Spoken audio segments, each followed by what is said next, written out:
नमस्कार सम्पूर्ण जुम्लावासी आमा बुवा दाजुभाइ तथा दिदीबहिनीहरू। यही माघ 22 गते यानी कि हिजो बेलुका 6:30 दाजु नरेश भण्डारीका कान्छा ज्वाइँ नरेशजीको ज्वाइँसँग खास गर्दै आएर मलाई बोल्दै हुनुहुन्छ धर्मराज रावल एवं अखिल क्रान्तिकारीका धर्मराज रावल तरबार लिएर एककारी आइपुग्नु भयो। प्रहरी र त्यहाँका स्थानीयहरूको सहकार्य र सहमतिमा र प्रहरीहरूको साथ र सहयोगले गर्दा धन्न आज ज्यान बच्यो र हामी ठुलो दुर्घटना हुनबाट बच्यौँ।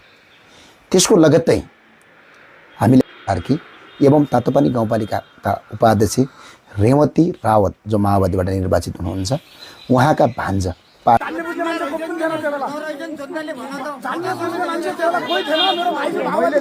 कार्की पनि झगडा गर्न आइपुग्नु भयो, लडाइँ गर्न आइपुग्नु भयो।